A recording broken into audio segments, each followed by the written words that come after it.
여러분, 가다가 길이 막히고 사업에 위기가 생기고 가정에 고통이 닥칠 때 여러분이 취해야 될 행동은 딱 정해져 있어요. 그게 뭐냐면 하나님께 나아가 엎드리는 거예요. 다른 곳에서 길을 찾게 되면 없어요. 그리고 우리 예수 믿는 사람들은 좀 거룩한 자존심 좀 가져야 돼요. 좀 어렵다고 이 사람 저 사람한테 손 내밀고 도움청하고 도와주는 사람 어디 있어요? 여러분, 무시만 당하고 창피만 당하는 거예요. 여러분, 우리는 그럴 필요 없어요. 우리는 하나님의 자녀들입니다. 하나님 아버지에게 나가 기도하며 어떤 것을 구해도 창피하지 않지만 하나님의 자녀들이 다른 사람들에게 손을 내밀게 되면 그건 창피한 거예요. 이제 우리의 자식들이 다 크니까 그런 일이 없게요. 만약에 자식들이 어린데 이러면 학교 갈 돈이 필요해. 근데 자기 아버지한테 돈 달라고 안 하고 맨날 옆집 아저씨한테 가가지고 아저씨 돈 좀 주세요. 야, 너가 아버지한테 달라고 그래. 아, 이거 우리 아버지 안 줘요. 이러면서 자, 그래 봐. 여러분, 그거 진짜 어리석은 짓이에요. 여러분, 우리 아버지가 하나님이잖아. 인생을 내 힘으로 살려고 하는 자체가 죄악이라고. 내 몸조차 주님의 것이라고요. 여러분이 밥 먹고 자고 살고 집 짓고 편안하게 죽어, 이 모든 것이 하나님의 몫이란 말입니다. 근데 우리 하나님 몫으로 두지 않고 내 몫으로 두니까 인생이 피곤한 거지. 얼마나 힘든데. 그러다가 해보니까 되느냐고요. 안 되니까 천부의 의지 없어서 손 들고 옵니다 그러잖아. 그때는 다 잊어버리고 말이죠. 좀 여러분 고난이 있고 어려움이 있을 때마다 그냥 주님 앞에 엎드리기를 주의 이름으로 축원합니다. 오늘 보면 8절에 보면 아침에 나로 하여금 주의 인자한 말씀을 듣게 하소서. 이 말씀은 다윗은 그 어려움이 있을 때마다 주님 앞에 와서 기도했다 이 말입니다. 여러분, 사람이 위기를 만날 때 갈 곳은 딱 한 곳밖에 없어요. 이웃집 가면 안 돼요. 약점 잡힌다니까. 어디로 가야 됩니까? 기도의 자리에 가야 돼. 주님 앞에 가서 답답한 가슴 안고 불안한 가슴 안고 주님 앞에 딱 엎드리 기도하다 보면 주님 말씀하셔요. 길은 오직 주님밖에 없음을 믿기를 바랍니다. 놀라운 일들이 벌어진다니까요. 모세가 40년의 화려한 왕궁 생활을 끝내고 도망자가 되어 미디안 강요로 도망갈 때 자기 모습이 얼마나 처량했겠어요. 얼마나 비참했겠어요. 어디로 갈지도 모르고 누구를 만날지도 모르고 어떻게 살아야 할지도 모르고. 그리고 그 화려한 비단결에 쌓여 살던 그가 거친 모래 사막을 맨발로 걸으며 짐승처럼 헤매일 때 얼마나 비참하고 처참했겠어요. 근데 하나님은요, 그에게 더 깊은 모래 사막 속으로 몰고 가는 거예요.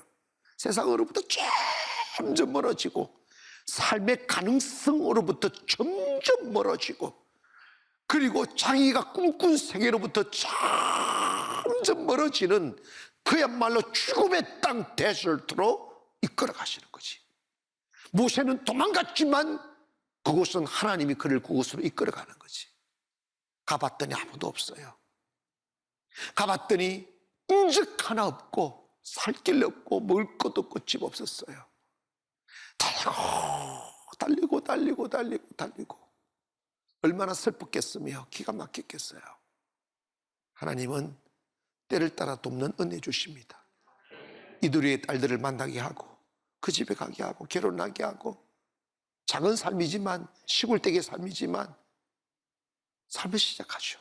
그러면서 세월이 가면서 모세에게는 자기가 꿈을 꾸었던 이 야망은 점점 사라지고 이제 애굽의 기억도 잊혀가고 몸은 늙어 지팡이를 의지해야 되고 수입은 두수룩하게 자라나고 이 세상 그 어느 누구도 모세를 기억하는 이가 없는 그 시간이 되었을 때 하나님이 그를 호렙산으로 부르시는 거예요.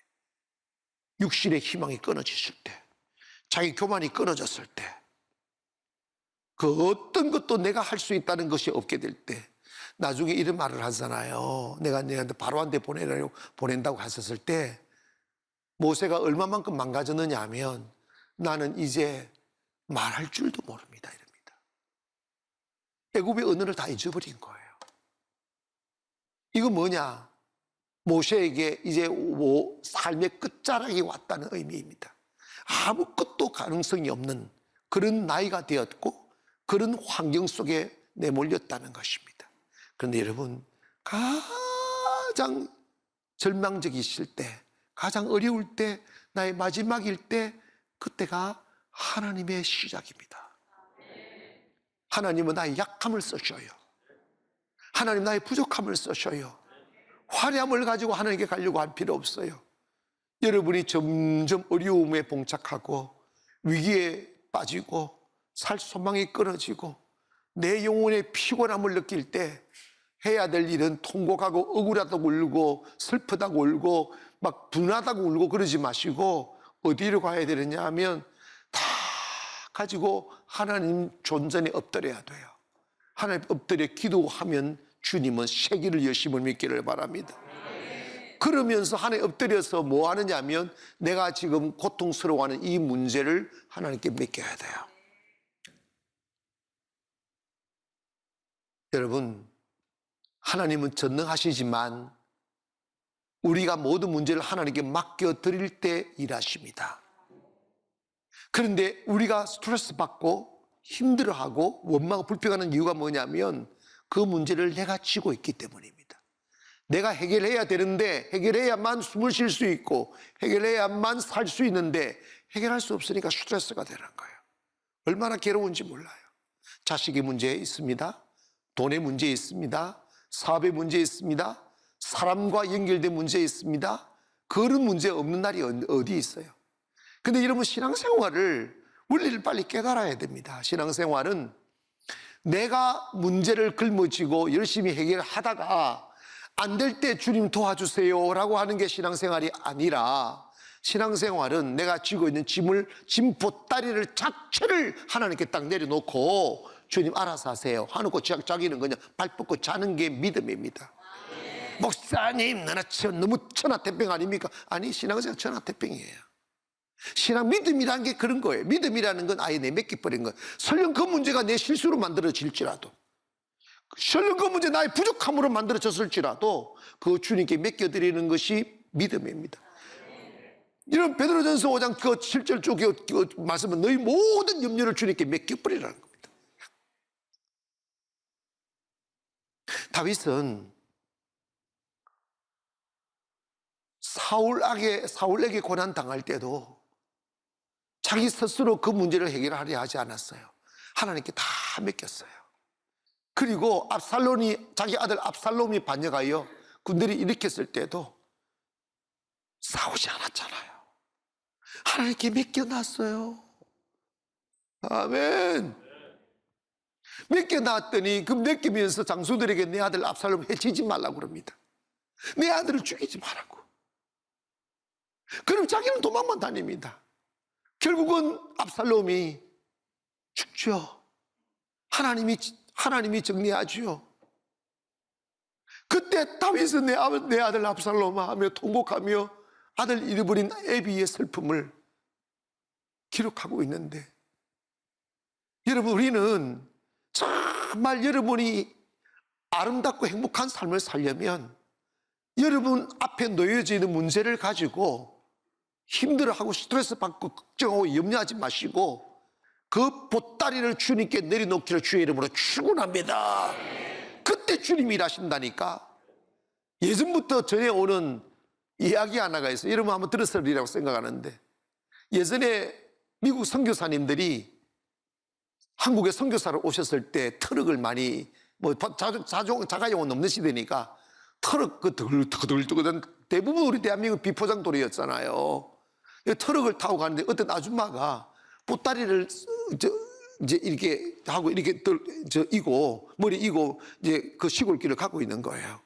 그래서 선교사님이니까 차를 세워가지고 아주머니 이거 타세요 이래가지고 태웠더니 그 짐칸에 태운 거지. 이게 자꾸 이렇게 갔더니 백밀러를 보니까 세상에 그 아주머니가 머리에 보따리를 메고 한 손은 보따리를 잡고 한 손은 그 자동차 그 뭡니까 그 어디 바를 잡고 이렇게 가고 있는 거예요.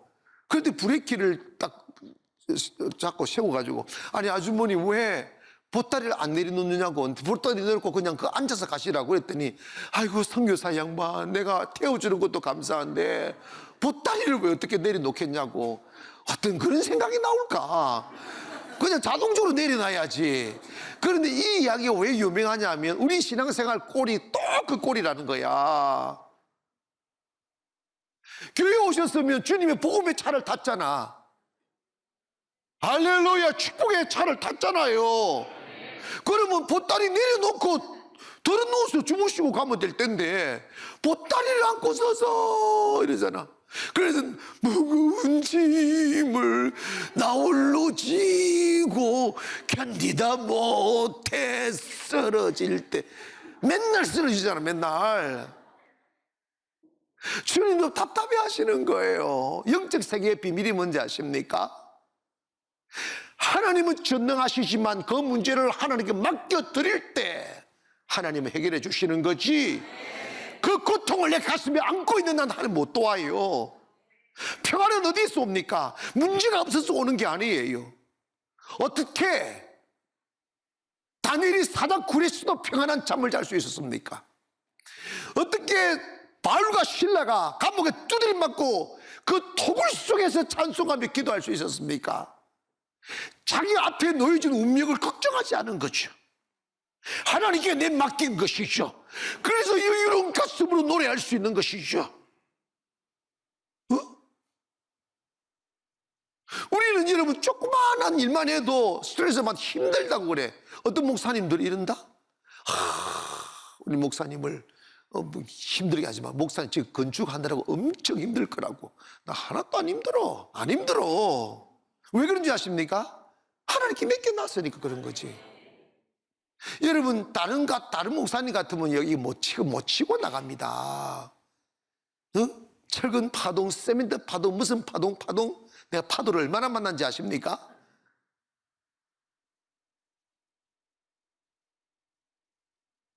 여러분 잘 기억하세요. 저는 지금보다 훨씬 더 짐이 가벼웠을 때도 정말 근심 많이 했어요. 걱정으로 뼈가 마를 만큼 힘든 시간들을 많이 가졌습니다. 근데 여러분 있잖아요, 문제를 놓고 걱정하면 해결되지 않아요. 문제 놓고 염려하는 해결되지 않아요. 하나님은요 믿음에 반응하는 분이에요. 때문에 여러분의 모든 무거운 짐을 하나님께 맡겨놓고 힘들어하지 마세요. 그리고 자기 문제를 부끄러워하지 말고 교회 와서 나한테 이야기해버려. 신앙생활이 여러분 아름답고 맑으려면 자기를 감추면 안 돼요. 병은 자랑해야 고친다잖아. 나는 참 이게 안타까운 것 같아요. 뭐냐면 병원에 가면 왜 그렇게 솔직한지 몰라. 없는 병까지 다 말해. 더 도움받아. 없는 병까지 다 말해. 별로 아닌 거 만져보면 아무것도 제가 열이 있는 것 같아요. 뭐가 같아요. 뭐가 있는 것 같아요. 뭐 이런 의사 선생님들도요 헷갈려. 무슨 병인지도 몰라. 하도 말을 많이 해가지고 왜 그렇게 부끄러워서 말을 하는지 몰라. 그 배를 쭉 우리가 보시라고 막 그래. 근데 여러분 웬 그 교회 오면 왜 그렇게 자존심이 심해요?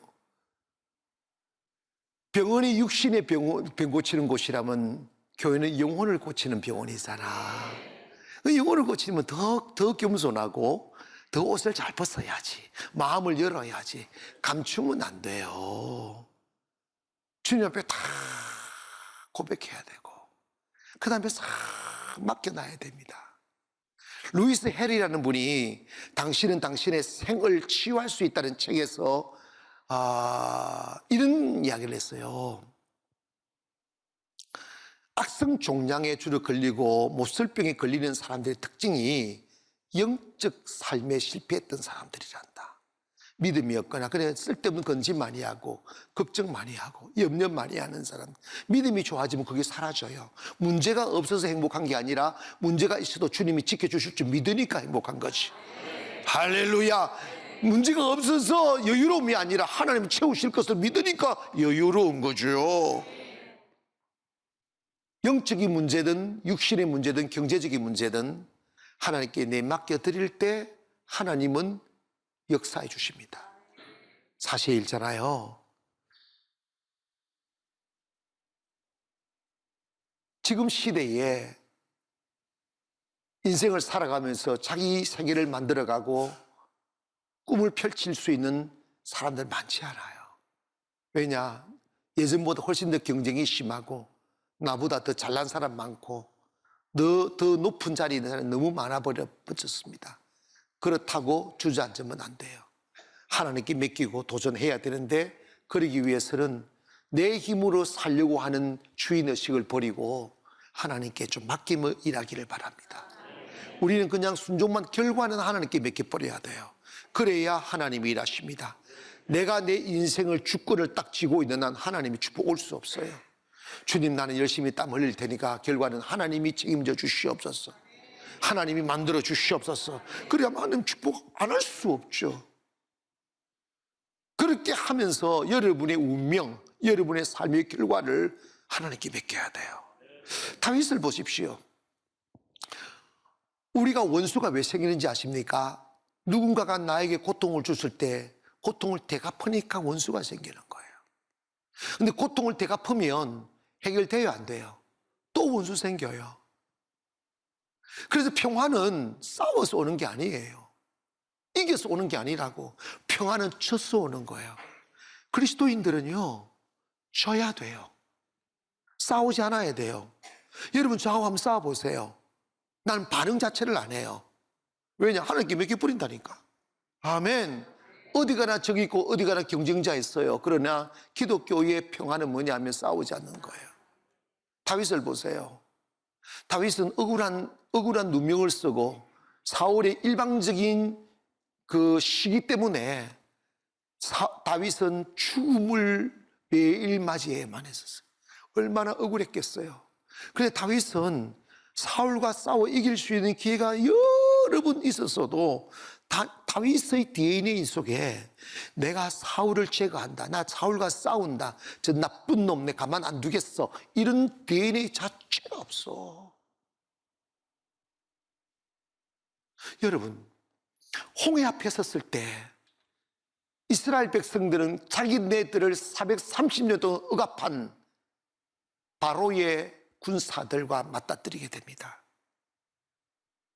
그들 생각하면 숨이 가빠지고 혈압이 오르고 막 짜증이 나고 죽이고 싶은 분노가 끓어오르는데, 그들이 점점 마병을 입고 막 따고 올 때 이스라엘 백성 기겁을 하고 몸만 불평하고 막 돌 던지려고 막 흥분할 때 모세를 통하여 하나님 하신 말씀이 있어요. 내가 너희를 위하여 싸우리니 너희는 가만히 있어라. 여러분의 적들은요, 하나님이 싸워주신다니까. 여러분이 싸우면 피 터져요. 같이 죽는다니까. 원수 갚으려고 하지 말라고 하잖아. 다윗이 여러분 싸울 힘이 없거나 기회가 없어서가 아니에요. 엔게디 굴에서 있었던 일 보십시오. 모든 군사들과 다윗이 그 사울 왕이 다 잠들고 있을 때 칼 뽑아 목만 베어버리면 자기가 왕이 되는데 옷자락만 싹 텅비잖아. 그리고 산 넘어서 이야기하잖아. 왕의 시여, 당신 옷 보시라고. 내가 당신을 해야 할 시간이 있었지만 난 당신을 해야 하지 않았다고. 왜 그런지 아십니까? 하나님의 주권을 믿는 것이요.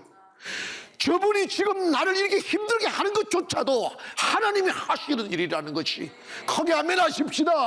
하나님이 하시는 거지. 우리는 여러분 너무 근시안적 사고로 세상을 보고 있어요. 누가 나를 힘들게 하면 그거 하나님이 하신다는 걸 상상도 못하는 거야. 억울한 일 당할 때 그것 또한 하나님이 하신다는 걸 상상도 못하는 거야. 그러니까 즉시 반응을 하잖아. 그러니까 똑같은 사람 되어버리는 거지. 하나님이 나를 더 낮추시려고, 하나님 나를 더 단단케 하시려고, 하나님 나를 더 높이시려고, 하나님께서 나를 더 겸비하게 만드시려고 하나님이 의도적으로 그러신다는 사실을 알지도 못한 채 여러분 그 어떤 비바람을 만나며 폭풍우를 만날지라도 여러분의 안전과 운명을 하나님께 맡기기를 바랍니다. 다윗은 다 맡겼다 이 말입니다. 그랬더니 하나님이 사울 제거해 주시고, 하나님이 압살롬 제거해 주시고, 하나님이 이방 나라 임금들 다 제거해 주시고, 완전 다니엘은 다윗은 하나님의 도우심으로만 통일 왕국을 이루어 그 어느 누구도 감히 그 자리에 오를 수 없는 절대 권력과 평안과 축복과 영광을 주셨다 이 말입니다. 여러분, 우리가 우리의 삶에 지치고 반복되는 문제에 시달리며 해결할 방법 없다고 절망하는 이유가 뭐냐면 여러분의 내일과 운명을 하나님께 맡기지 않았기 때문에 그렇습니다. 내가 뭘 해보려고 하니까 지치는 거예요.